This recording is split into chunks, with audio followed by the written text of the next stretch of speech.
السلام علیکم رحمۃ اللہ وبرکاتہ۔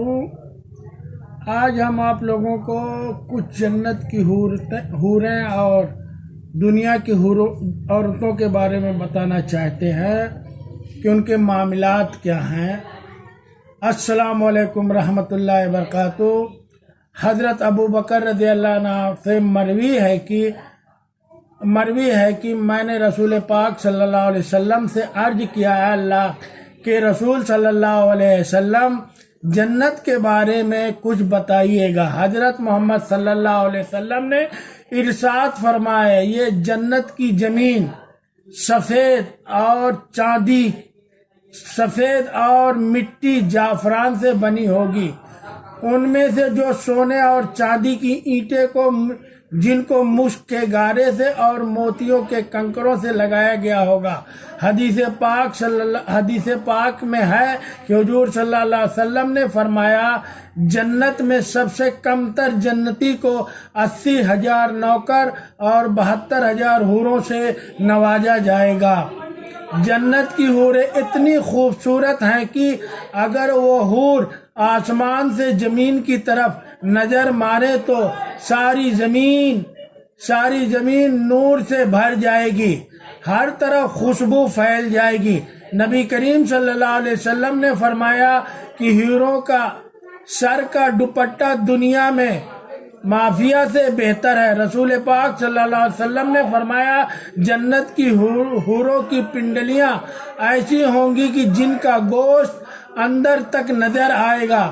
حضرت یونس بن مالک رضی اللہ عنہ کی مروی ہے کہ رسول پاک صلی اللہ علیہ وسلم نے فرمایا، جبریل امین علیہ السلام سے مجھے بتایا کہ جب جنتی آدمی حور کے پاس جائے گا تو حوریں ان کا استقبال کریں گی، تم جس انگلی سے چاہو گے حوروں کو پکڑ سکو گے۔ اگر حور کی ایک بال زمین پر ظاہر ہو جائے تو مشرق مغرب میں نور ہی نور پھیل جائے گا۔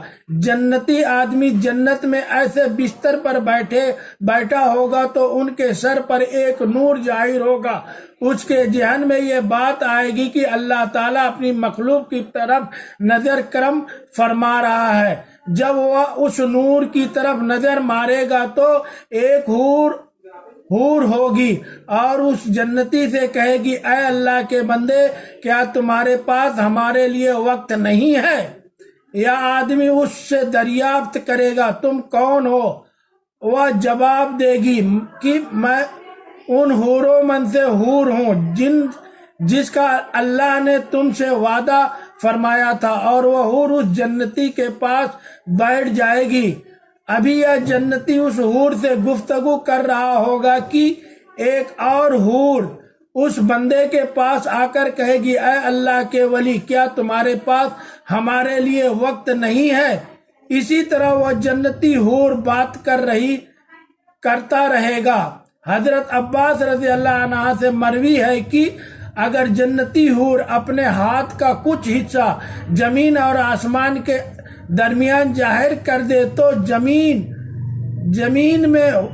زمین والے اس کے حسن کے آپس میں ہی فتنے میں پڑ جائیں گے۔ اگر وہ اپنا دوپٹہ زمین پر ظاہر کر دے تو زمین اس کے آگے جھک جائے گی، اور وہ اپنا چہرہ ظاہر کر دے تو زمین اور آسمان ہر چیز ظاہر ہو جائے گی۔ اس کے بعد فرمایا کہ اگر جنت کی کوئی خاتون اپنے تھوک سمندر میں ڈال دے تو سارے سمندر شہد سے بھی زیادہ میٹھا ہو جائے گا۔ یہ سوال یہ پیدا ہوتا ہے کہ اگر مرد کی جنت میں حوریں عطا کی جائے گی تو پھر وہ عورتیں جنت میں جائیں گی جن کو کیا ملے گا؟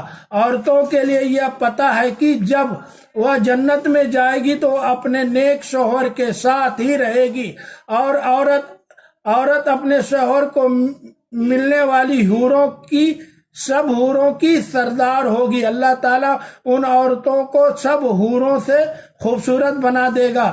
یہ دونوں میاں بیوی ایک دوسرے کے ساتھ بہت زیادہ پیار کریں گے، اور یہ دونوں میاں بیوی جنت میں رہیں گے، اور عورتیں کنواری فوت ہو جائیں گی ان کو جنت میں اختیار دیا جائے گا کہ وہ جنت میں جس مرد کے ساتھ چاہے ان کا نکاح اس مرد کے ساتھ کر دیا جائے گا۔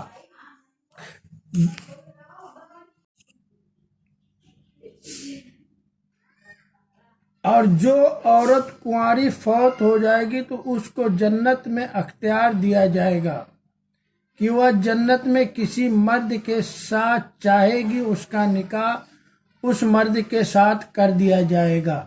ایک عورت نے حضرت محمد مصطفیٰ صلی اللہ علیہ وسلم سے دریافت کیا، جب آپ کسی عورت کے شوہر فوت ہو جاتا ہے تو ہم اس کے بعد دوسرے نکاح کر لیتی ہے، تو ان میں سے جنت میں اس عورت کو شوہر کون سا ہوگا؟ حضرت محمد صلی اللہ علیہ وسلم نے فرمایا، اور جس مرد کے ساتھ چاہے گی جنت میں رہ سکے گی، یعنی ان دونوں من سے جس کے ساتھ چاہے گی وہ رہ سکے گی۔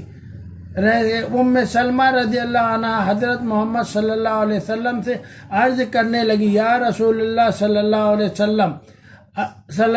وسلم مجھے یہ بتاؤ کہ جنت کی حوریں بہتر ہیں یا دنیا کی نیک عورتیں بہتر ہیں؟ آپ صلی اللہ علیہ وسلم نے فرمایا کہ دنیا والی عورتوں کو جنت والی عورتوں پر فضیلت حاصل ہوگی، جو باہر والے کپڑے کو اندر والے کپڑے پر حاصل ہوتی ہے۔ ام المومنین حضرت عائشہ رضی اللہ عنہا حضرت